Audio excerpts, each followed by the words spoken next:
Question tag we have already understood this one. ಈ question tag ಬಗ್ಗೆ QT ಬಗ್ಗೆ ನಾವು ಆಲ್ರೆಡಿ ನಮ್ಗೆ ಗೊತ್ತಿದೆ. Very basic rule is negative question ಇದ್ರೆ, ನೆಗೆಟಿವ್ ಸೆಂಟೆನ್ಸ್ ಇದ್ರೆ, ನೆಗೆಟಿವ್ ಸ್ಟೇಟ್ಮೆಂಟ್ ಇದ್ರೆ ಅದು ಪಾಸಿಟಿವ್ ಅಂತ ಮಾಡ್ತೀವಿ, ಪಾಸಿಟಿವ್ ಟ್ಯಾಗ್ ಮಾಡ್ತೀವಿ. If the statement is positive it becomes negative, that's it. And helping verb or modal auxiliaries ಇದ್ದರೆ, ಹೆಲ್ಪಿಂಗ್ ವರ್ಬ್ ಇದ್ದರೆ helping ವರ್ಬ್ಗೆ ಟ್ಯಾಗ್ ಮಾಡ್ತೀವಿ ನಾವು. ಹೆಲ್ಪಿಂಗ್ ವರ್ಬ್ಗೆ ಅರಂಟ್ ಐ, isn't it ಮಾಡ್ತೀವಿ, ಡಸಂಟ್ ಶಿ, ಡಸ್ ಹಿ, ಈ ರೀತಿ ಮಾಡ್ತೀವಿ ಹೆಲ್ಪಿಂಗ್ ವರ್ಬ್ ಇದ್ದರೆ. Wasn't he. Then main verb ಇದ್ದರೆ ಮೇನ್ ವರ್ಬ್ಗೆ ಟ್ಯಾಗ್ ಮಾಡ್ತೀವಿ. ಓಕೆ, ಬೇಸಿಕ್ ರೂಲ್ ಗೊತ್ತಿದೆ. ವೆರಿ ಸಿಂಪಲ್ ಕ್ವಶನ್ ಬರ್ತಾವೆ ಮೈ ಡಿಯರ್ ಸ್ಟೂಡೆಂಟ್ಸ್. ಇದ್ರ ಬಗ್ಗೆ ವರಿ ಮಾಡ್ಕೊಳ್ಳುವಂತ ಅವಶ್ಯಕತೆ ಇಲ್ಲ. And tomorrow those who are writing FL, this class is going to be helpful for them, and as well as English paper second language ಅವ್ರಿಗೆ ನಿಮಗೆ help ಆಗುತ್ತೆ. And third language ಅವ್ರಿಗೆ ಇದು ಇದೇ ಇರೋದು ಕ್ವಶನ್ ಟ್ಯಾಗ್. ಇದು ಆಲ್ಮೋಸ್ಟ್ ಎಲ್ಲರಿಗೂ first language, second language, third language. Okay, let start the questions. ನೋಡಿ ನಾವು, I am not a student, am I. Question is negative. ಇದು ನೆಗೆಟಿವ್ ಸ್ಟೇಟ್ಮೆಂಟ್ ಐತಿ, ಅದು ಪಾಸಿಟಿವ್ ಅಥವಾ am I am a student. ಇಲ್ಲಿ ನೋಡ್ರಿ, ಆಮ್ ಅರಂಟ್ ಐ ಇದು exceptional case ಅಂತ ಕರಿತೀವಿ ನಾವು. ಎಕ್ಸೆಪ್ಷನಲ್ ಕೇಸ್ ಅಂತ ಕರಿತೀವಿ. ನೀವು ಏನು ವಿಚಾರ ಮಾಡ್ಕೊಡ್ರಿ, am is there means you have to use it aren't I. Okay, ನಾವು Kamala is not my friend. Kamala ನನ್ನ ಫ್ರೆಂಡ್ ಅಲ್ಲ. Not is used, so isn't he is the tag. Next, Kamala is my friend. isn't she is ಕೊಟ್ಟಿದ್ದಾರೆ, ಇದೇ ಮಾಡ್ಕೋಬೇಕು. ಇದು ಮಾಡ್ಬೇಕು. ಇಲ್ಲಿ ಯಾವುದೇ ಮೇನ್ ವರ್ಬ್ ಇಲ್ಲ, ಯಾವುದೇ ಇದು ಮೇನ್ ವರ್ಬ್ ಇಲ್ಲ ಅಂದ್ರೆ ಇದೇ ಮೇನ್ ವರ್ಬ್ ಆಗುತ್ತೆ. ಸೊ ಇಲ್ಲಿ ಯಾವುದು ಆಕ್ಷನ್ ಇಲ್ಲ, ಬಟ್ ಸ್ಟೇಟ್ಮೆಂಟ್ ಇದೆ, ಬಟ್ ಟೈಮ್ ಇದೆ, ಅದಕ್ಕೆ ಹಚ್ಚಬೇಕು ನಾವು ಕ್ವಶನ್ ಟ್ಯಾಗ್ ಅನ್ನ. Children are not in the class room ಅಥವಾ ಕ್ಲಾಸ್. ಆರ್ ದೇ, ನಾಟ್ ಐತಿ, ವೆರಿ ಸಿಂಪಲ್ ಅಷ್ಟು one. Children are fond of sweets, are ಐತಿ, so aren't they, very easiest one. ನಾನು ನಿಮಗೆ ಬೆಸ್ಟ್ ಎಕ್ಸಾಂಪಲ್ ಹೇಳಬೇಕು, ಒಂದು important rule.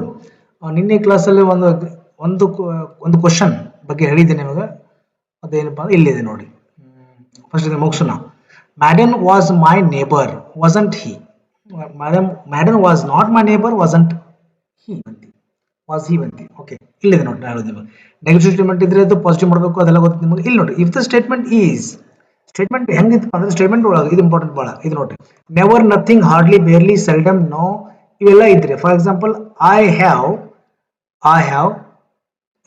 no words to say ಅಂತ ಇತ್ತು. ಇದು ನೆಗೆಟಿವ್, ಸೆಮಿ ನೆಗೆಟಿವ್ ಅನ್ಸುತ್ತೆ, ಬಟ್ ಸೆಮಿ ಇದ್ರೆ, ಸೆಮಿ ಅಂದ್ರೆ ಏನು, ಅರ್ಧ.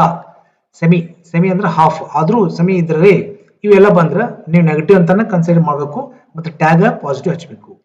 ನೋಡಿ, I have no words. Have I. Okay, ಇನ್ನು he said nothing. ಇಲ್ಲಿ ನೋಡಿ, he said nothing ಅಂತಿಲ್ಲ. ಇಲ್ಲಿ he said ಏನು ಹೇಳಿಲ್ಲ, ಅಜ್ಜ ಕನಸ್ತಾ ಬಂದಿದ್ದ, ಏನೂ ಇಲ್ಲ. he said nothing.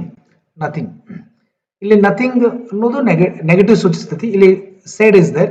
whenever said ಅಂದ್ರೆ V2 ಇದ್ದ ಬಳಿಕ ಅದ್ರ ಹಿಂದೆ ಅಂದ್ರೆ behind every V2 did is hidden. Did ಐತಿ ಅಂತ ಅಂದ್ರೆ ನೀವು ಇಲ್ಲಿ ಡಿಡ್ ಬರೀಬೇಕು. ಡಿಂಟ್ ನೆಗೆಟಿವ್ ಐತಲ್ಲ, ಡಿಡ್ ಹಿ ಅಂತ ಆಗುತ್ತೆ. ಏನಾಗುತ್ತೆ ನೋಡಿ, ಇದ್ರ tag didn't. Okay, did he ಇದ್ರದ್ದು ಟ್ಯಾಗ್ ಆಯ್ತು, ಡಿಡ್ ಹಿ ಆಯ್ತು. ಓಕೆ, ನೆಕ್ಸ್ಟ್ ನೋಡ್ರಿ. ಇಲ್ಲ, ಸೆಲ್ಡಮ್ ಅಂದ್ರೂ ಇಲ್ಲ ಅನ್ನಂಗ, ನೋ ಅಂದ್ರೂ ಇಲ್ಲ ಅನ್ನಂಗ ನೆಗೆಟಿವ್ ನ ಬರ್ತಾವು. Nothing is easy. So sometimes ಇಲ್ಲಿ ನೋಡ್ರಿ, ಇದ್ರ ಆನ್ಸರ್ ಯಾರು ಮಾಡ್ತಾರೆ, ಲೆಟ್ಸ್ ಸಿಂಗ್ ಅ ಸಾಂಗ್. ಹಿಂಗ್ ಕೊಡ್ತಾರ. ಲೆಟ್ಸ್ ಸಿಂಗ್ ಅ ಸಾಂಗ್ ಇಲ್ಲಿದೆ ನೋಡಿ. ಇದ್ರದ್ದು ಶಾಲ್ವಿ ಅಂತ ಬರುತ್ತೆ. ವೈ? ಬಿಕಾಸ್ ಇಂಪೇರೇಟಿವ್ ಸೆಂಟೆನ್ಸ್ ಇದು. ಯಾವ್ದು ಸೆಂಟೆನ್ಸ್ ಹೇಳಿರೋದು? ಇಂಪೇರೇಟಿವ್ ಸೆಂಟೆನ್ಸ್ ಬಂದ್ರೆ ಶಾಲ್ವಿ ಅಂತ ಸ್ಟಾರ್ಟ್ ಆಗ್ಬೇಕು ನಿಮ್ದು. ಇಲ್ಲಿದೆ ನೋಡಿ, ಲೆಟ್ ಸ್ಟಾರ್ಟ್ ನಾವ್. ನೋಡ್ರಿ, shall we is answer. Okay, question ನೋಡುವ ಸಮಯ ಈಗ. ನೋಡ್ರಿ, she can do this job. Helping verb or modal ಅಂತ ಕರಿತೀವಿ. She can do this job. Can't she is the right answer. Her mother is a doctor. isn't she. Answer is isn't she. Moving to the next question. You painted it yourself. You painted ಅಂದ್ರೆ did ಐತಿ ಅಂತ ಅರ್ಥ. So positive question ಕೊಟ್ಟಿದ್ದು positive ಐತಿ, didn't ಅನ್ನ ಹುಡುಕಬೇಕು. ಇದು A is the right one. My dear students, if you are new on my channel, ಹೊಸದಾಗಿ ಯಾರು ನನ್ನ ಚಾನಲ್ ನ ವೀಕ್ಷಣೆ ಮಾಡ್ತಿದ್ದೀರಾ, subscribe the channel and stay connected and notify ನ ಬೆಲ್ ಐಕಾನ್ ಒತ್ತಿ ನೋಟಿಫೈ ಮಾಡ್ಕೊಡ್ರಿ. ಯಾಕಂದ್ರೆ next year all going to college my dear students. I wish everyone should go to college and enjoy your college life and study well. PUC first year and second year class ಮಾಡ್ತೀನಿ every week ಏನೈತಿ 1 ಅಥವಾ 2 classes ಮಾಡ್ತೀನಿ, that too free of cost. Free class ಮಾಡ್ತಿರ್ತೀನಿ ಯಾವ್ದು PUC ಇದು, ಅದಕ್ಕೂ help ಆಗುತ್ತೆ ನಿಮಗೆ. ಈಗ ಸಬ್ಸ್ಕ್ರೈಬ್ ಮಾಡಿದ್ರೆ you will be connected with me for 2-3 years. Okay, the food does not look good. Does not ಐತಿ, ಇಲ್ಲ ಡಸ್ ನಾಟ್ ಅಂದ್ರೆ ನೆಗೆಟಿವ್ ಅದಂಗೆ. ಇದು ಇಲ್ಲಿ ಏನು ಮಾಡಬೇಕು, ಡಸ್ ಇಟ್ ಪಾಸಿಟಿವ್ ಆಗಿ ಬಂತಿ. They haven't paid, haven't have they ಅಂತ ಹುಡುಕ್ಬೇಕು ನೀವು. ಎಲ್ಲಿದೆ ನೋಡ್ರಿ, have they, be is the right answer. Next ಈಗ ನೋಡಿ, ಈ PDF ನೋಟ್ಸು ಗೌರ್ಮೆಂಟ್ ಇಂದ ರಿಲೀಸ್ ಆಗಿದ್ದು, ಗೌರ್ಮೆಂಟ್ ಇಂದ ಬಿಡುಗಡೆ ಆಗಿದ್ದು 2022 ಮತ್ತು 2023 ಸಾಲಿನ SL ಲ್ಯಾಂಗ್ವೇಜ್ ಅವರಿಗೆ, ಸೆಕೆಂಡ್ ಲ್ಯಾಂಗ್ವೇಜ್ ಅವರಿಗೆ ಕೊಟ್ಟಿದ್ರು, ಗೌರ್ಮೆಂಟ್ ಇಂದ ಬಂತು. Okay, this machine does not ಇತ್ತು, ಡಸ್ ಹುಡುಕ್ಬೇಕು ನೀವು. Yes, you haven't read, have you, right answer. ಇದಂತ ನಿಮಗೆ ಲೆಟ್ ಸ್ಟಾರ್ಟ್. ಇದೇನು ಹೇಳ್ರಿ, ಯಾಕೆ ಹಿಂಗೆ ಬರುತ್ತೆ ಅಂದ್ರೆ ಇಂಪೆರೇಟಿವ್ ಸೆಂಟೆನ್ಸ್. ಆತ್ಮೀಯ ವಿದ್ಯಾರ್ಥಿಗಳೇ ನೋಡ್ರಿ, ಇಂಪೆರೇಟಿವ್ ಸೆಂಟೆನ್ಸ್ ಅಂದ್ರೆ ಇದು ಕೈಂಡ್ಸ್ ಆಫ್ ಸೆಂಟೆನ್ಸ್.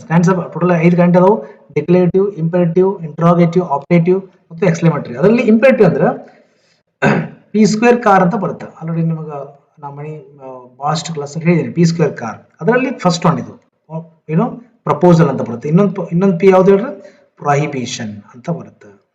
ಪ್ರಪೋಸಲ್ ಅಂದ್ರೆ ಕೆಲಸವನ್ನು ಸ್ಟಾರ್ಟ್ ಮಾಡಕ್ಕೆ. Let's Singh a song, let's go, let's play, let's read ಅಂತ ಬಂದಾಗ ಶಾಲ್ವಿ ಅಂತ ಮೇ ಬಿ ಫಸ್ಟ್ ಲ್ಯಾಂಗ್ವೇಜ್ ಕೇಳ್ತಾ ಇದ್ದಾನೆ ಈ ರೀತಿ ಕ್ವಶನ್, ಬಟ್ ಸೆಕೆಂಡ್ ಲ್ಯಾಂಗ್ವೇಜ್ ಇಲ್ಲ. ಓಕೆ, ವೆಲ್ ಮಾಡಿ ಸ್ಟೂಡೆಂಟ್ಸ್. ನಿಮಗೆ ನೆಕ್ಸ್ಟ್ ಮತ್ತೆ ಫ್ರೇಮ್ ಕ್ವಶನ್ ಬಗ್ಗೆ ನಾನು ಹೇಳ್ತೀನಿ ನೆಕ್ಸ್ಟ್ ಕ್ಲಾಸಲ್ಲಿ.